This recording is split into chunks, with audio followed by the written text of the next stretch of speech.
maravillosa llamada La Creación y Dios, donde hemos estado analizando los primeros 2 versículos del Génesis. Como ven, ya llevamos como 5 conferencias y no hemos salido del versículo 1 y el versículo 2. ¿Por qué? Bueno, esta serie vamos a tratar de analizar solamente no todo el libro del Génesis, porque ya alguna vez en el pasado lo pueden ustedes conseguir. Tenemos la grabación y las conferencias de casi 40 capítulos del libro del Génesis, versículo por versículo, con los patriarcas, la creación. Pero me quise enfocar en estas últimas semanas o meses nada más en los primeros 2 capítulos del Génesis. En los primeros 2 capítulos del Génesis, que ustedes no se imaginan, les motivo para que compren las conferencias anteriores. La Creación y Dios se llama la serie. No se imaginan los secretos que se encuentran escondidos en los primeros 2 capítulos del Génesis, donde la Biblia relata la creación del universo y donde el Espíritu Santo nos comienza a mostrar que lo que sabemos, como dice 1 Corintios 8, no lo sabemos como lo deberíamos de saber.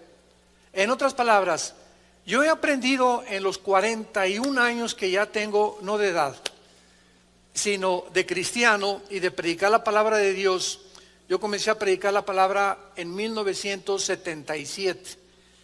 Ahí comencé como misionero en la Sierra de Guerrero con Oaxaca. Estuve 3 años en la sierra con los indígenas, durmiendo en el suelo, tapándonos con periódicos. Ya en 1980 entré a formar parte de un equipo con un evangelista muy famoso, Luis Palau. Y en 1982-83 formamos Vida Nueva para México. Comencé dando clases. Yo nunca me imaginé, yo creí que era misionero, que Dios me había llamado para misionero, pero Dios me llamó después a enseñar, después como evangelista, y creo que actualmente, ¿verdad?, Dios me está usando como maestro.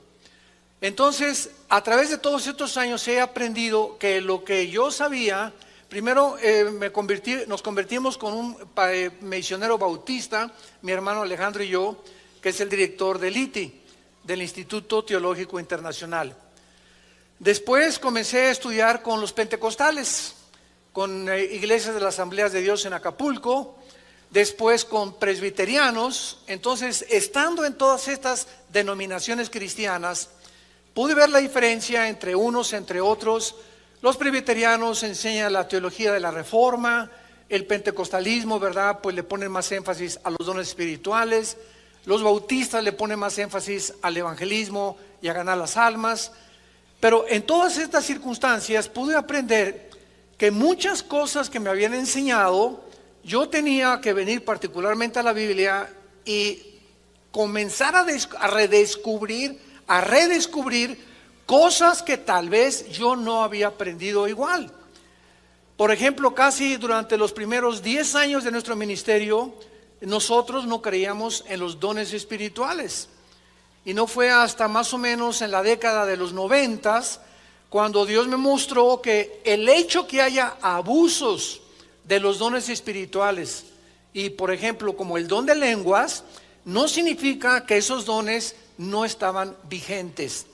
Entonces yo agarré una aversión a los dones espirituales, porque en aquel tiempo a cualquier iglesia donde nosotros entrábamos, todo el mundo estaba hablando en lenguas y el pastor hablando en lenguas, cuando en 1 Corintios 14 se prohíbe en la iglesia el domingo hablar en lenguas, a menos que haya alguien que interprete, y que sea por orden 1 o 2 o 3, pero no todos al mismo tiempo. Y eso a mí, ¿verdad?, pues me sacaba de onda. ¿Por qué los pastores no obedecen la palabra de Dios? Y a través del tiempo pues ya nos dimos cuenta, ¿verdad?, que todo hay un orden en la Biblia, y para eso se escribió todo el capítulo 14 de Corintios, para regularizar el don de lenguas, del cual se ha abusado muchísimo. Y así comenzamos a descubrir tantas cosas que están en la Biblia, pero que necesitamos entender que mientras más pasa el tiempo y más caminas tú con Dios, más luz tenemos en la revelación. Ya no hay más revelación bíblica. La Biblia es un libro sellado, donde termina con Apocalipsis diciendo que nadie hay que agregarle ya nada. Dios ya no tiene nada que decirnos del infierno, del cielo, de los ángeles, de la vida, de la muerte, de la resurrección, más lo que está aquí. Entonces todo lo que Dios tenía que decirnos se encuentra aquí. Ya no hay tal cosa como que tengo una nueva revelación. Espérame, tienes una nueva iluminación de lo que ya está revelado, pero nuevas revelaciones ya no hay, porque la Biblia está completa. Y si pudiéramos decir que hay más revelaciones, pues nunca acabaríamos de llenar la Biblia. Como les dije hace algún tiempo a un grupo de pastores, si alguien me dice, hermano, es que tengo una nueva revelación, le dije, ponle Tercera de Pancho 3:1 y pégaselo a la Biblia, porque entonces a la Biblia le faltan capítulos. Si tú tienes nuevas revelaciones, es porque Dios sigue revelándonos cosas que le faltaron a la Biblia. Y la Biblia es un libro sellado y completo. Y hay de aquel, como dice Gálatas 1, que os anuncie un evangelio diferente que el que hemos recibido de los apóstoles, los cuales pusieron el fundamento de la palabra de Dios. Y así pasa cuando venimos a las profecías, cuando venimos al libro del Génesis. Yo también creía que el arrebatamiento era a la mitad de la tribulación, porque la Biblia dice que vamos a ser libres de la ira, y la ira comienza aparentemente a la mitad de la tribulación con la persecución del anticristo. Después modifiqué mi manera de pensar, y claro que ahora es inequívoco, ¿verdad?, la forma en la que la iglesia va a salir de la tribulación. Y no vamos a atravesar la tribulación, vamos a salir antes de los 7 años. Se llama el pretribulacionismo, porque está clarísimo con las profecías de Daniel. Entonces, cuando pones en la Biblia Ezequiel, Daniel, Zacarías, Apocalipsis, y armamos el rompecabezas completo, tenemos la visión de poder entender claramente, sin sacar algo de Daniel o algo del Apocalipsis y no tomar en cuenta las demás partes de la Biblia. Ahí es cuando se forman herejías. ¿Qué es una herejía? Es una verdad llevada al extremo, nada más. Es una verdad. O sea, las lenguas existen, pero llegó el momento que comenzaron a enseñar que si tú no hablabas en lenguas, no tenías el bautizo del Espíritu Santo. Eso es una herejía. ¿Por qué es una herejía? Porque si una persona recibe a Cristo y le falta algo, es una persona mocha. Es como un niño que nace y que te falta el páncreas, o naciste sin el hígado. Espérame, eres un fenómeno, no eres una persona completa. Entonces, cuando nacemos en Cristo, estamos completos, dice Colosenses capítulo 2, y no nos falta nada. Hemos sido convertidos, transformados, regenerados por el Espíritu Santo, ungidos con el Espíritu Santo y bautizados con el Espíritu Santo en el momento de la conversión.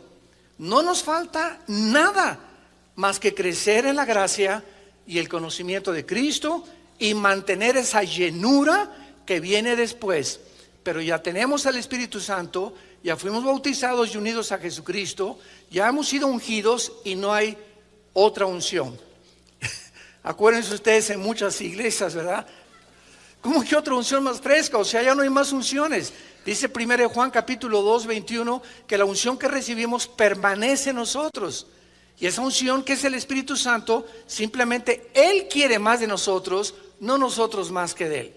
Hay canciones que también dicen, Espíritu Santo, lléname, espérame tantito, te va a contestar. No, yo quiero que tú me pidas que yo pueda darme oportunidad de entrar a tu vida, quita más pecado de tu vida y te voy a llenar. No es a la sopa marucha, no es instantánea.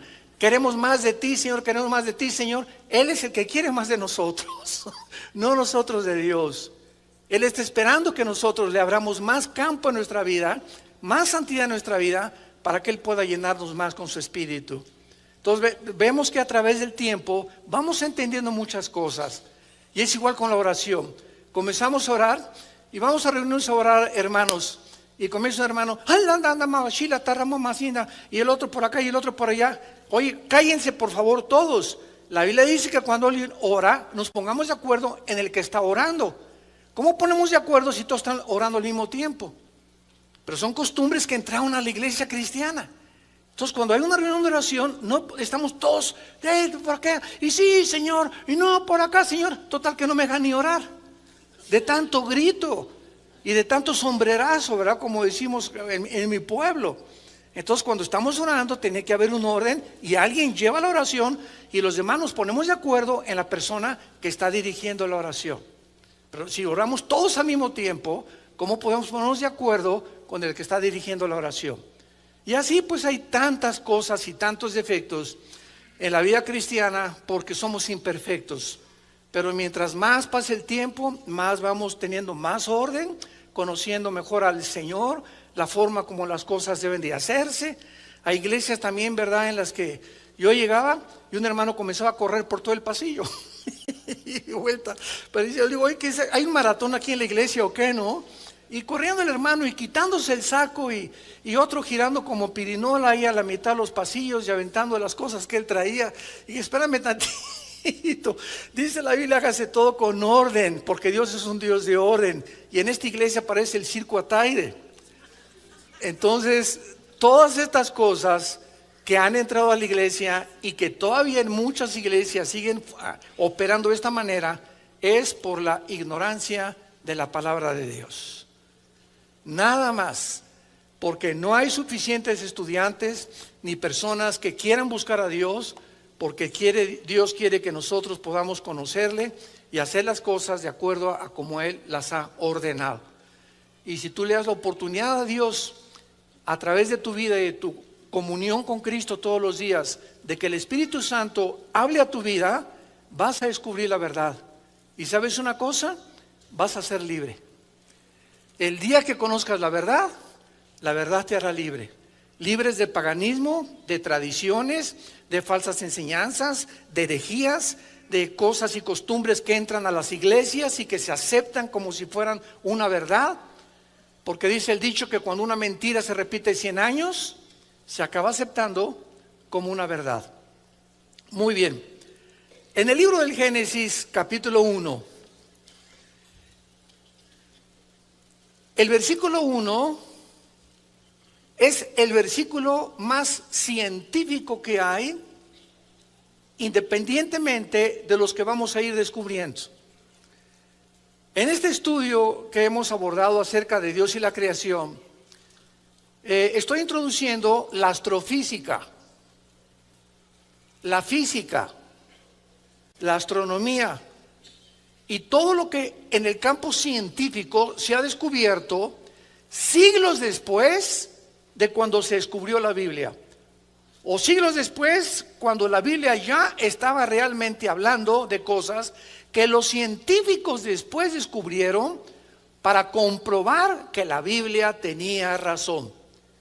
Y estas evidencias, por eso es tan linda esta serie, es para darles a todos ustedes jóvenes universitarios principalmente municiones, para que tengan información, porque el pueblo de Dios perece cuando no hay conocimiento. Y cuando no tenemos el conocimiento suficiente, tú entras a la universidad y te vas a encontrar con maestros ateos, humanistas, materialistas y evolucionistas. Y estudiantes y amigos que van a tratar de desviarte del camino, porque Satanás usa a nuestros amigos y casi siempre los más cercanos para tratarnos de desviar o envenenarnos o distorsionar el camino de la santidad, de la justicia y de la luz. Entonces, todo esto es para que ustedes puedan darse cuenta que no hay ningún sistema filosófico, ninguna ideología que la Biblia no haga pedazos.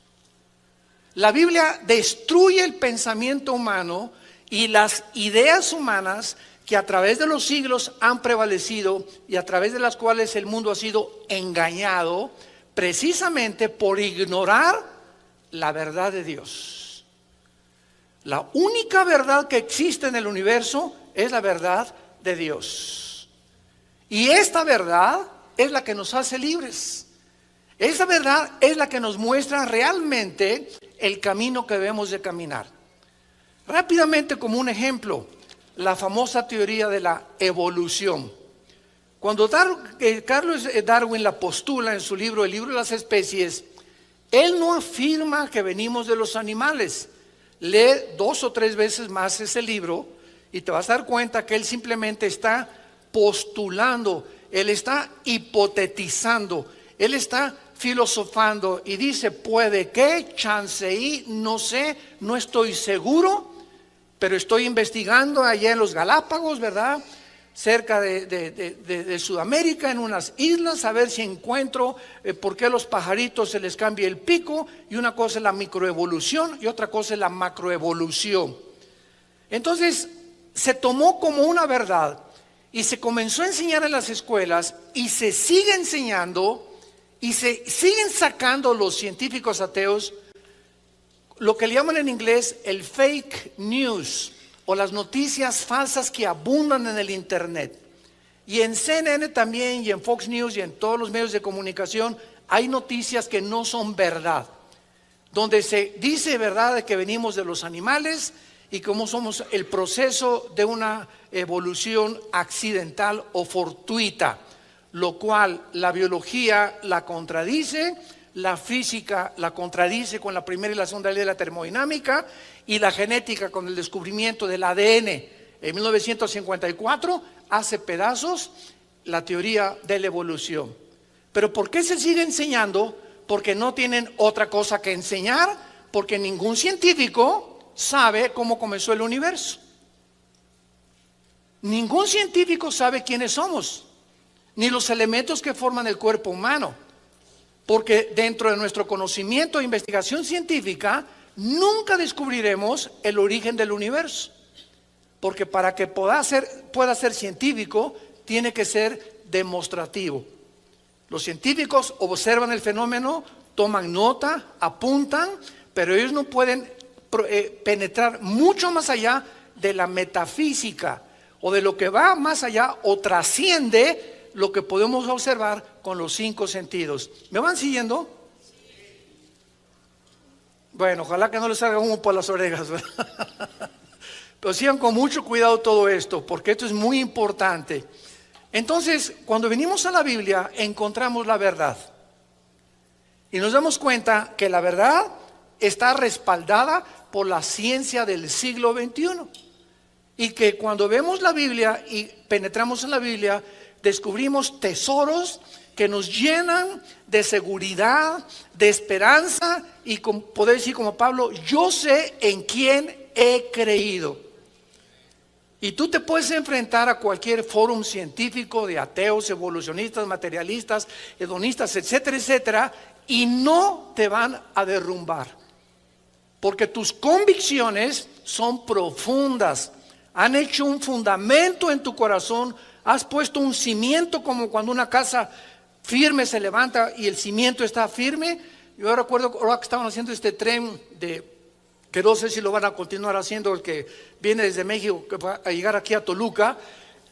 Cuando me puse a investigar, penetraron como 50 metros de profundidad las personas que estudiaron el subsuelo para poner las columnas donde el tren iba a pasar. O sea, se tenía que profundizar grandemente en la tierra para poder poner un cimiento y aguantar un tren, y un temblor no pudiera derribar la cimentación. Entonces, mientras más profundo sea nuestra cimentación, más resistes los vientos de adversidad, lleno de engaños, de falsedades, de filosofías y de mentiras, de ideas de hombres como tú y como yo, Sigmund Freud, Carlos Marx, Friedrich Nietzsche, Jean-Paul Sartre, Bertrand Russell, Richard Dawkins, Stephen Hawking, hombres como tú y como yo. Ninguno de ellos fue Dios. Ninguno de ellos conoce de dónde venimos, ni quiénes somos, ni a dónde nos dirigimos. Para descubrir esto necesitábamos que Dios bajara al mundo en la persona de Jesucristo y nos revelara a través de la Biblia las cosas que por medio de nosotros mismos nunca las hubiéramos podido descubrir. Actualmente vemos nosotros que la física comprueba el versículo 1 del Génesis. Escuchen esto. En el principio creó Dios los cielos y la tierra. En este primer versículo del Génesis encontramos los tres elementos que forman la investigación de la física, que es el espacio, apúntalo, la materia y el tiempo. Aquí encontramos los tres elementos que forman la investigación de los astrofísicos. O sea, cuando la Biblia dice, en el principio creó Dios los cielos y la tierra, Dios nos está mostrando que el espacio, el tiempo y la materia no son eternos.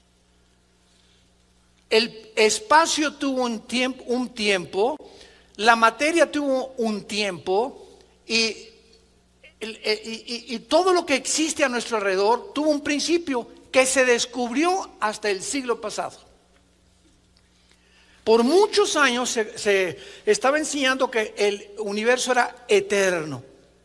Y cuando dice la Biblia en el principio, hace 4.500 años que se escribió el Génesis, aproximadamente, ya está mostrando que el tiempo, la materia y el espacio tuvieron un principio. Miren, por ejemplo, vamos rápidamente a Hebreos capítulo 1. Y miren lo que dice el escritor a los Hebreos con estas palabras que, aunadas al Génesis capítulo 1, vemos nosotros la impresionante consistencia y relación entre los libros de la Biblia. Dice Hebreos capítulo 1, versículos 10 al 12. Oh Señor, en el principio, otra vez, el autor de Hebreos, que escribió siglos después de Moisés, que escribió el Génesis, está completamente de acuerdo en lo que dice el Génesis. En el principio fundaste la tierra y los cielos son obra de tus manos. Ellos perecerán. ¿Qué está diciendo el libro de Hebreos?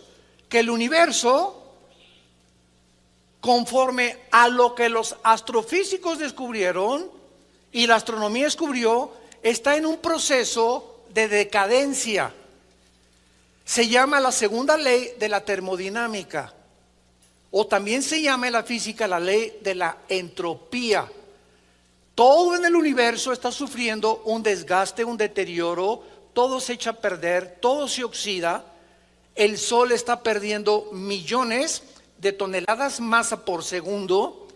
Las galaxias están expandiéndose cada vez más. Las estrellas están desapareciendo. Hay muchas estrellas que en la noche salimos y las observamos y ya no existen. Pero desaparecieron hace 3, 4 millones de años. ¿Pero por qué las seguimos viendo? Porque la luz viaja. Cosa que lo vamos a comprobar en el libro de Job, como Dios en el libro de Job, y tiene la antigüedad del Génesis, nos muestra que la luz viaja. Las tinieblas son estáticas. Las tinieblas no viajan. En otras palabras, cuando aplicamos los procesos físicos o los principios físicos a los principios espirituales, si tú estás en la luz, estás viajando. Y si tú estás en tinieblas y no tienes a Jesús, eres una persona que no vas a llegar a ningún lado. Estás como trompo, así nada más dando vueltas como en el desierto. Ya tienes 10, 15, 20 años en tu vida. No has llegado a ningún punto en tu vida, porque solamente cuando estás en la luz viajamos en línea recta. El camino del justo es como la aurora, que va en aumento hasta que el día es perfecto. El justo, el cristiano, va y cada vez sabemos más, cada vez hay más luz, cada vez aprendemos más, cada día nos da gozo levantarnos en la mañana, nuestra mente es llena con la palabra de Dios, con las sorpresas que Dios tiene para con nosotros. Nunca caemos en una rutina los cristianos, o por lo menos no deberíamos de caer, con tantas maravillas que Dios tiene para aquellos que le aman de corazón. Y dice el libro de los Hebreos: ellos perecerán, o sea el universo, mas tú permaneces. Y se envejecerán como una vestidura, como un vestido los envolverás y serán mudados, pero tú eres el mismo y tus años no acabarán. Ya el escritor de Hebreos hace 2000 años Y ya el libro del Génesis hace 4500 años establecían lo que se descubrió cuando se descubrieron la primera y la segunda ley de la termodinámica. Nada se crea ni se destruye y todo sufre un deterioro, una oxidación, todo se envejece, el universo está a punto de desaparecer. El universo es como un reloj que se le dio la cuerda y se le está acabando. Y lo estamos comprobando en el siglo XXI con la increíble avance de la tecnología moderna y también la ciencia. Muy bien. Y el tiempo, no saben cómo me encanta enseñar y me río, ¿verdad? Porque esto hace pedazos a los científicos, a los ateos, a los evolucionistas, a los materialistas, a los que se creen Pirulation. ¿Saben ustedes que el tiempo no existe?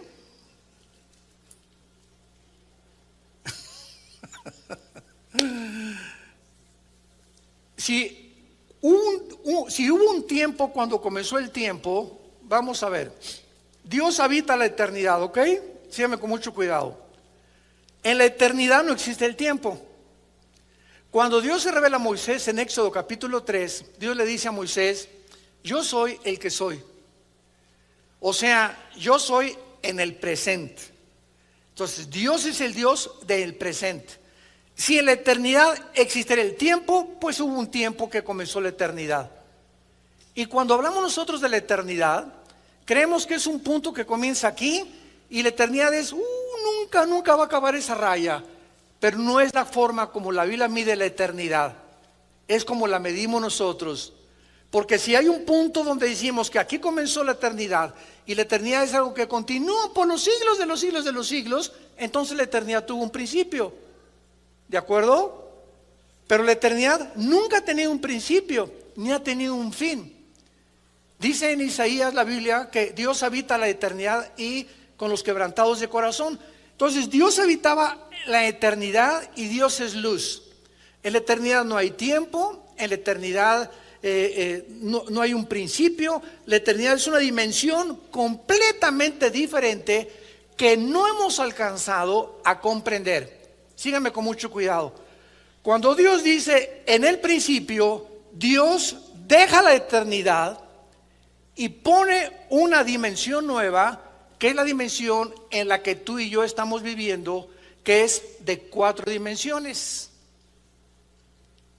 Nosotros estamos en un universo de 4 dimensiones, que es la altura, la profundidad, la anchura, y en 1942, en el siglo pasado, un científico alemán que huyó a tiempo del nazismo, llamado Alberto Einstein, descubre con una fórmula que él postula, que es la E igual a mc al cuadrado. La energía es igual a la masa por la velocidad de la luz al cuadrado, el tiempo. Entonces, Alberto Einstein introduce lo que la Biblia decía, que el tiempo es relativo. De ahí viene la teoría de la relatividad de Alberto Einstein. ¿Qué quiere decir? Pongan atención. ¿Cuándo fue escrito Apocalipsis? Hace 2000 años. ¿Amén? ¿O no? Bueno, Apocalipsis fue escrito por el apóstol Juan hace 2000 años. ¿Tú ya habías nacido hace 2000 años? Ni yo tampoco. Juan viaja 2000 años en el tiempo y ve lo que ya sucedió, lo que no ha sucedido y lo que está por suceder. Les dije que les iba a salir humo. ¿No es precioso esto? La Biblia es el único libro de los billones de volúmenes que existen en el universo, en las librerías, hiperdimensional. Nadie se hubiera imaginado, ni se le hubiera ocurrido, ni a Julio Verne, ni a los más grandes personas de ciencia ficción, de que esto pudiera ser una realidad. Entonces Juan hace 2000 años escribe algo que él vio al anticristo, los sellos, los juicios, el mar se convierte en sangre, las trompetas. Él lo estaba viendo que estaba sucediendo. Y Juan regresa otra vez 2000 años a su cuerpo y nos escribe algo que él vio, que cuando lo estaba viendo estaba sucediendo, que no ha sucedido y que está por suceder. Entonces nos damos cuenta que el tiempo no existe. El tiempo es relativo. El pasado puede estar en el presente en el futuro en el pasado. Y cuando comenzamos a divagar y a pensar en todas estas cosas, decimos, Dios mío, comienzo a entender ahora cómo los santos en la Biblia y los profetas en la Biblia los llevaste al futuro. Otros viajaron hacia el pasado, como Ezequiel. Ezequiel se encontraba preocupado. ¿Por qué, Señor, a Israel lo llevaste a la cautividad babilónica con el rey Nabucodonosor? Y ahí estaba Ezequiel en el capítulo 2 y 3 de Ezequiel, muy preocupado, y en el capítulo 8 y 9 de Ezequiel. ¿Y saben lo que hace Dios? Ezequiel estaba preguntándose por qué Dios castigó a Israel en la cautividad 70 años en Babilonia. ¿Saben lo que hace Dios? Dios saca a Ezequiel de su cuerpo, en su espíritu, y lo traslada al pasado. Y le dice Dios a Ezequiel, en el capítulo 8 y 9 de Ezequiel, quiero llevarte al pasado para que tú veas en el pasado lo que estaban haciendo los líderes de Israel y por qué los castigué. Y entonces Ezequiel escribe que los líderes de Israel y casi todos los varones de Israel tenían infectada la mente con pornografía. Toda la mente de ellos estaba sucia con todas las inmundicias que Dios les prometió y las escribió en el libro de Levítico capítulo 18, 9, 20, 21 y 22. Sexo con los animales, sexo hombre con hombre, mujer con mujer, bestialismo, sadomasoquismo, etcétera, etcétera. Y dice Dios, esta es la razón por la cual los castigué. Y entonces ya Ezequiel regresa otra vez al tiempo donde él se encontraba y comienza a adquirir una visión mucho más amplia de por qué Dios es justo cuando Él envía juicios al mundo. Y es lo que los seres humanos no comprendemos en el siglo XXI. ¿Por qué mandó Dios un tsunami en Indonesia? Ay, hermano, y en el último tsunami de Indonesia se murieron el 45%, eran pequeñitos, eran niños menores de 10 años. ¿Qué Dios tan feo y tan falta de misericordia? Así pensamos los seres humanos. Y cuando comenzamos a investigar, nos damos cuenta que en Indonesia es uno de los países, es una isla de lo más pagano que existe, y que la prostitución, como en Singapur se comenzó a quitar, es donde más hay en el mundo. A esos niños que Dios se los llevó en el tsunami, fue un acto de misericordia, de llevárselos al cielo para que no crecieran y se prostituyeran. Fíjate cómo cuando cambias el foco y el vidrio para ver las cosas, te das cuenta que los pensamientos de Dios no son nuestros pensamientos. Pero por nuestra mente tan reducida que tenemos y nuestra falta de capacidad de entender que son más altos que nosotros, siempre nos ponemos de jueces de Dios. Si yo hubiera sido Dios, no hubiera permitido este accidente. Si yo hubiera sido Dios, espérame tantito, pero tú no eres más que un renacuajo con cerebro de caracol.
hígado de pollo, y ya nos seguimos, ¿verdad?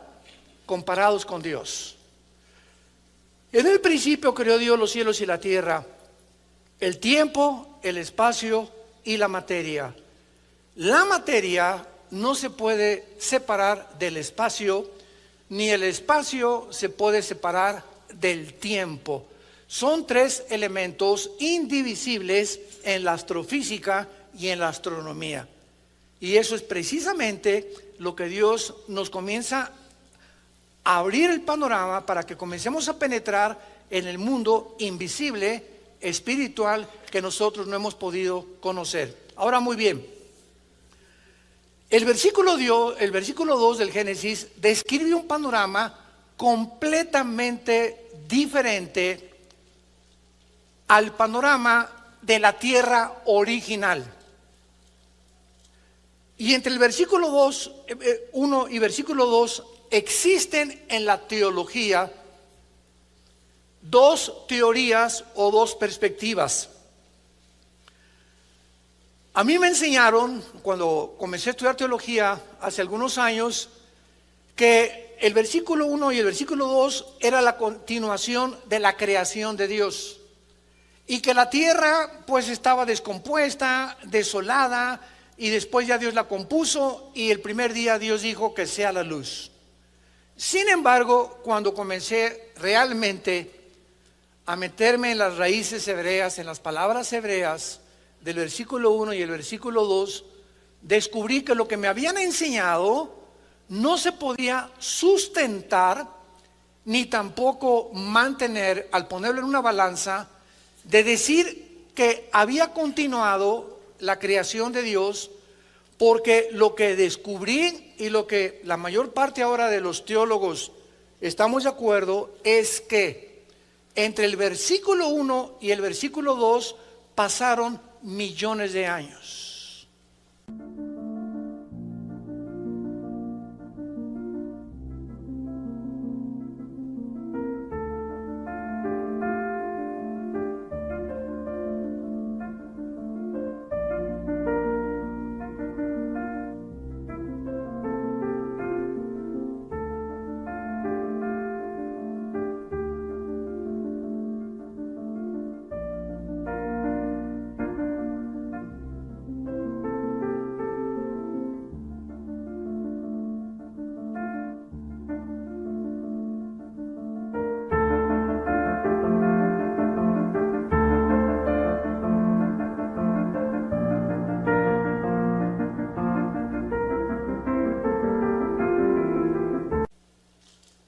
Millones de años. Vamos por orden. En el principio nosotros no existíamos. ¿Quiénes fueron las primeras criaturas creadas por Dios antes que nosotros? Los ángeles, los serafines y los querubines. Los serafines son criaturas que, dice Isaías 6, están arriba del trono de Dios. Los querubines están alrededor de Dios. Y en el arca del pacto se describen, cuando Dios le dijo a Moisés que fundiera a los serafines, que los pusiera con alas, inclinando, viendo el propiciatorio. O sea, como guardianes de la santidad de Dios. Y los ángeles no son querubines. Los ángeles no son serafines. La palabra malak, con K al final, que se usó para ángel, y angelus en el griego significa mensajeros. Entonces, los querubines no son mensajeros de Dios, ni los serafines. Ahí están con Dios en el tercer cielo. Y los ángeles son otras criaturas que son iguales a nosotros.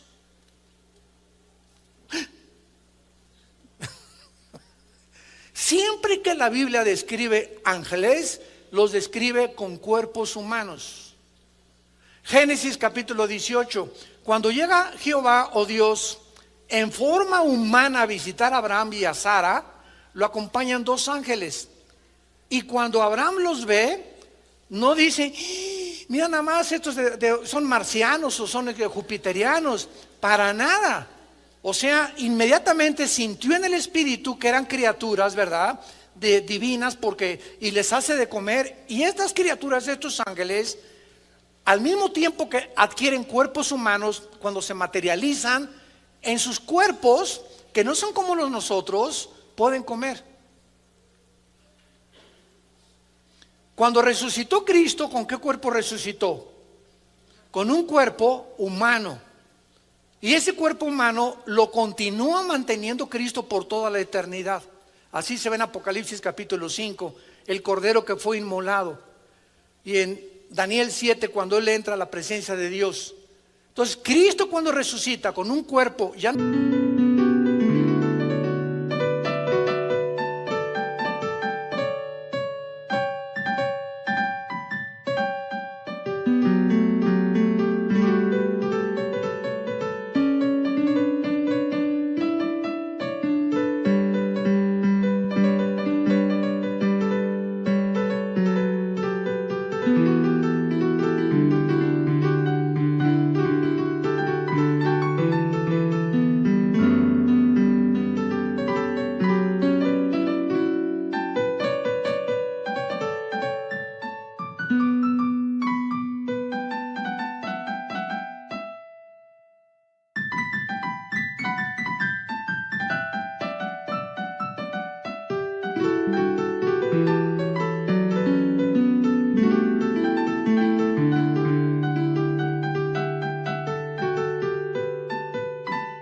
como el tuyo ni como el mío, sin sangre, sin los aparatos ni la anatomía que tenemos nosotros. Cristo comió pescado y comió miel. Le hicieron un guachinango al mojo de ajo rico. Me imagino ahí junto a la orilla del mar, ¿verdad? Entonces vemos que estos cuerpos, que son diferentes a nosotros, se pueden materializar y desmaterializar. Entonces los ángeles vienen a eso, muy bien. Después lo vamos a ver, pero en Ezequiel capítulo 28 y en Isaías capítulo 14, versículo del 12 al 14, se describe la creación de Lucifer. La palabra Lucifer, que después se le agregó la palabra diablo y Satanás, significa el que porta la luz o el que lleva la luz, Luzbel en el original hebreo. Y ahí se describe que cuando Lucifer fue creado en Ezequiel 28, fue creado en el huerto del Edén. Fue creado en este planeta. Isaías capítulo 14, el 12 al 14, lo confirma cuando dice que aquí en este planeta y desde aquí, de este mundo, Satanás planeó asaltar el tercer cielo, dar un pinochetazo al tercer cielo, un golpe de estado a Dios, hacerse como Dios, derrocar a Dios, y todo lo planeó desde este mundo cuando tú y yo no habíamos nacido todavía. Y dice en Isaías 14, el 12 al 14, subiré a través del cielo y de las estrellas. Las estrellas del cielo ya existían antes del primer día de recreación del planeta Tierra. Entonces, entre el versículo 1 y el versículo 2 estamos hablando de millones de años. Vamos a ponerlo así. En el principio, Dios creó los cielos, la tierra, y fueron millones de años donde existieron antes que nosotros. Job capítulo 38, Proverbios capítulo 8, Salmo 104, nos hablan todos estos pasajes de lo que pasó antes que nosotros. Repito, Job 38, Proverbios 8 y el Salmo 104. Y entonces llega el momento que se rebelan los ángeles contra Dios, guiados por Lucifer, y la tierra es sumergida en un juicio, en tinieblas. La tierra queda devastada, queda hecha un desierto, que es como se describe en el versículo 2. Y la tierra estaba desordenada y vacía, y ahí se usan dos palabras que por todo el Antiguo Testamento significan vanidad, vaciedad, desorden, estado caótico. Y en Isaías 45 la Biblia dice que Dios no creó la tierra tohu bohu. Tohu con H, bohu, que se tradujo desordenada y vacía. Dios no creó así la tierra. Y además, ya en el versículo 2 y 3 del Génesis, la tierra aparece cubierta de agua. Nunca van a encontrar ustedes en la Biblia cuando Dios creó la luz, ni tampoco el agua. Lo que Dios creó en el versículo 3 y 4 fueron las tinieblas, como lo confirma Isaías capítulo 45. ¿Están aprendiendo algo? Les dije que nos íbamos a bucear profundo, ¿verdad? Ya basta de la lechita, vamos a sumergirnos en la Biblia, las maravillas de la Biblia. Entonces, en el versículo 2 aparecen palabras que no tienen que ver nada con la creación original de la tierra. Entonces, en el principio pasaron millones de años y llegamos al principio cuando Dios comienza a recrear el mundo, a prepararlo para colocarnos a nosotros aquí en este mundo, después de lo que Satanás hizo con este mundo. ¿Y qué confirma que realmente lo que estamos diciendo es verdad? Porque en el versículo 2 aparecen las palabras tinieblas.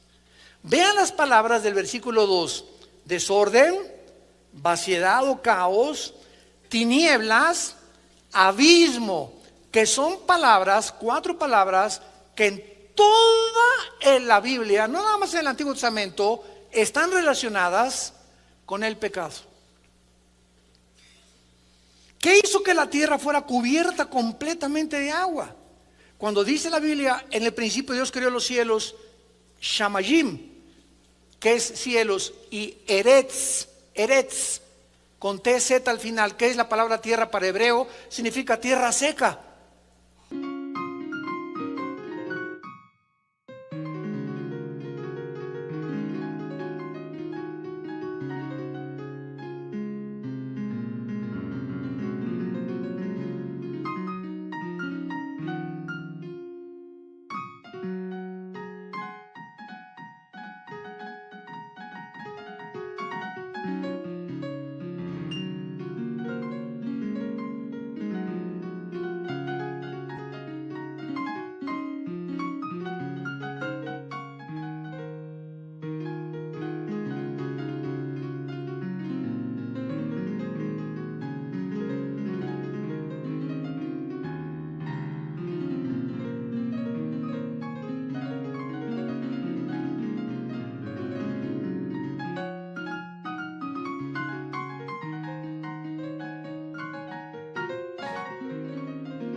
Entonces, en el principio la tierra no estaba llena de agua. Fue en el versículo 2 donde aparece llena de agua.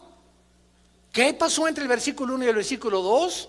La caída de los ángeles, la creación de los ángeles y el juicio que Dios sumergió este planeta antes que nosotros fuéramos colocados para poder otra vez reconquistar lo que Satanás había destruido.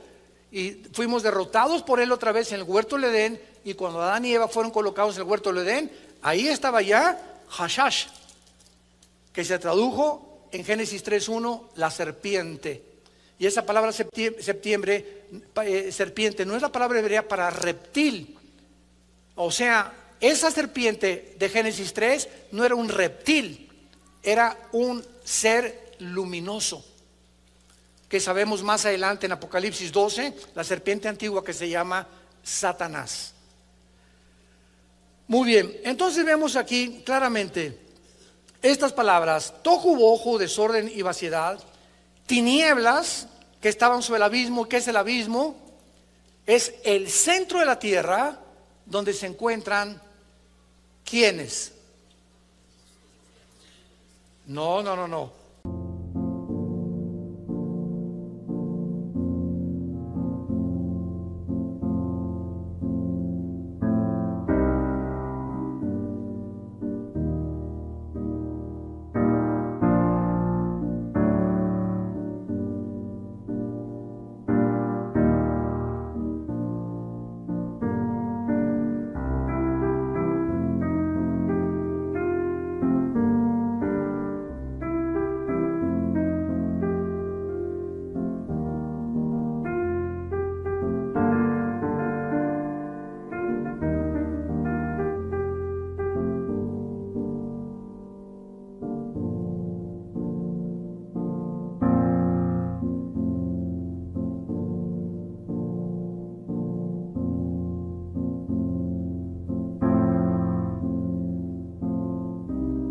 los demonios. Pongan atención, en la Biblia se describen 3 prisiones en el centro de la tierra. Una es el infierno, que es la traducción de la palabra Sheol, que es Gena en el griego, y que está en el centro de la tierra. Cristo lo descubrió, lo describió, el infierno. En el infierno no hay demonios. En el infierno se encuentran todos los espíritus humanos que están esperando ser resucitados al final del milenio, Apocalipsis 20 del 11 al 15, en el juicio del gran trono blanco. Entonces, en el infierno no hay demonios. En el abismo está la prisión de los demonios. ¿Quiénes son los demonios? ¿Son ángeles? No. ¿Son ángeles caídos? Tampoco. Son criaturas sin cuerpo que en un juicio de Dios lo perdieron, y ahora sí que, como dicen en Guanajuato, son las almas en pena, o la llorona, o hijos de la llorona. O sea, el mexicano hemos tratado de ponerle a las voces que se oyen en los callejones de Guanajuato y en San Miguel de Allende en la noche y en las provincias, etcétera, etcétera, y aquí está la llorona y son los espíritus que murieron aquí, etcétera, etcétera. Todas esas cosas son demonios. Cuando a alguien le hacen una limpia, los chamanes, en ese momento esa persona está trayendo demonios a su vida. Se llama brujería en la Biblia, Deuteronomio capítulo 18. Dios prohíbe las limpias, Dios prohíbe la bola de cristal, Dios prohíbe la adivinación, Dios prohíbe la comunicación con los muertos, el contacto con los muertos, el contacto con los espíritus. Todo esto pertenece a las tinieblas. Y si Dios es luz, 1 Juan 1, 5 al 8, y no hay ninguna tinieblas en él, ¿de dónde salieron las tinieblas del versículo 2? Entonces vamos a ver que mientras más juntamos y más escudriñamos y más estudiamos, descubrimos estas maravillas increíbles de Dios. Ahora vamos a ver esto en penúltimo lugar. Pongan muchísima atención en esto. ¿Cuántos cielos menciona la Biblia? El primer cielo, que es donde habita Dios, ¿correcto? El segundo cielo, que es el universo, y el tercer cielo de la atmósfera hacia abajo. Y esto lo menciona 2 Corintios 12 del 1 al 3. Pablo menciona a los 3 cielos. Y en Efesios 2 del 1 al 2 dice la Biblia que Satanás, que la palabra Satanás significa el enemigo, para que lo pongas en tu Biblia, o el adversario. Eso significa la palabra Satán. Y la palabra diabolos, que aparece hasta el Nuevo Testamento, significa el acusador, el que acusa a los hermanos. Pero su nombre es Lucifer. Cuando tú dices el licenciado Carlos Muñoz, licenciado es el título, ese no es un nombre, es un título.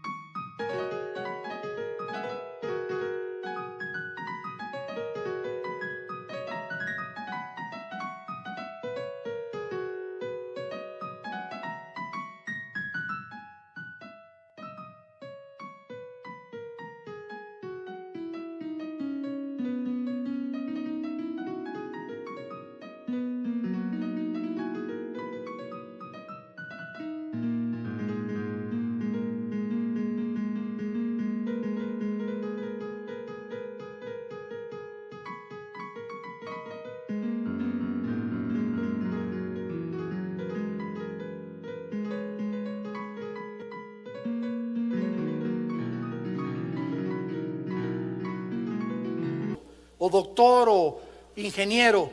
Carlos es su nombre, Núñez es su apellido. Entonces, cuando hablamos del diablo, su nombre no es Satanás, su nombre no es el diablo, son títulos de él. Su nombre es Lucifer, el que llevaba o portaba la luz. Dios habita la eternidad, y entonces Dios crea los 3 cielos.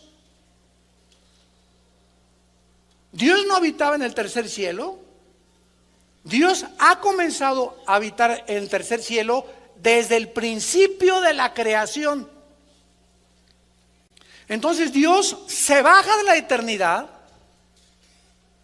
al tercer cielo, donde pone sus cuarteles generales, y Él decide y determina en su soberanía habitar ahí, mientras gobierna este universo que ya va a terminar pronto. Y entonces crea debajo del tercer cielo el cosmos, que se tradujo como el mundo. Pero la palabra cosmos abarca todas las galaxias, los hoyos negros, todos los millones de galaxias y estrellas que existen. Todo nuestro universo es un universo cerrado. Es lo que Dios creó, y todo está bajo 4 leyes físicas: la ley de la gravitación, las leyes termonucleares y las leyes de la termodinámica, la ley de la ley de la termodinámica. Todo el universo está bajo estas 3 leyes y funciona bajo estas 3 leyes. Y después del cielo cósmico, Dios hace de la atmósfera hacia abajo el mundo en el que tú y yo habitamos, que se llama el primer cielo, que se llama en Efesios 2:1 el príncipe de la potestad del aire, a Satanás. O sea, Satanás opera de la atmósfera hacia abajo, y de la atmósfera hacia abajo operan las ondas de comunicación. El sonido se transmite en ondas. Si te sales de la atmósfera y el sonido no se transmite en ondas, la luz viaja en ondas, y toda la atmósfera hacia abajo. Ahorita estamos aquí, yo no oigo nada, pero si traigo un aparatito que se llama el radio y lo prendo, está la charrita del cuadrante, está FM, está M, y solamente muevo una perillita y agarro una banda que yo no oigo con mis oídos físicos, pero aquí está junto a mí, junto a ti. Aquí estamos llenos de bandas que no vemos ni oímos, pero que existen y que son captadas por un aparato que se llama el radio. Y estas bandas y los medios de comunicación, dice la Biblia, están controlados por Lucifer. 1 Juan capítulo 5 versículo 19: el mundo entero está bajo el maligno. Apocalipsis capítulo 12 del 8 al 10: el diablo que engaña a través de los medios de comunicación al mundo entero. Cuidado con lo que oyes en el internet, en la televisión, en las telenovelas, en las redes sociales, lo que lees. No todo lo que estás leyendo y oyendo es verdad. La mayor parte de la información que reciben los seres humanos está distorsionada, alterada y pervertida por las películas, por las magazines, por las telenovelas, por el internet, por todo lo que existe actualmente. Entonces nos damos cuenta que vivimos nosotros en el primer cielo, que es el cielo donde tú y yo podemos vivir. Nos salimos de la atmósfera, ya no hay oxígeno, el hidrógeno no está compuesto con la mezcla del oxígeno como está de la atmósfera hacia acá, y Dios nos puso, como dice Hechos 17, los límites de nuestra habitación para que viviéramos en este mundo y no te fueras de luna de miel a la luna, por el amor de Dios. ¿Quién va a preferir la luna a Cancún? Hemos comenzado con 2 versículos de la Biblia. Tenemos 6 conferencias con estos 2 versículos, para que vean ustedes a dónde nos quiere llevar Dios: escudriñar las Escrituras. Juan 5:39: hagan pozos, escarben, búsquenme y van a vivir, dice Dios en toda la Biblia. Pero ya no hay estudiantes de la Biblia, demasiado tiempo en la televisión, ni Aliti vienen los sábados a querer estudiar más teología. Los cristianos están llenando las iglesias de personas sin conocer a Dios, ni tener convicciones profundas en sus vidas para poder pararte delante de cualquier auditorio, en tu universidad, en un foro científico con maestros, y los haces pedazos a cualquiera que quiera levantarse contra el conocimiento de Dios. 2 Corintios 4 del 8 al 10. Refutando argumentos y toda altivez que se levanta contra el conocimiento de Dios, y llevando cautivo todo pensamiento a Cristo Jesús. Te damos gracias, Señor, en esta mañana por tu palabra.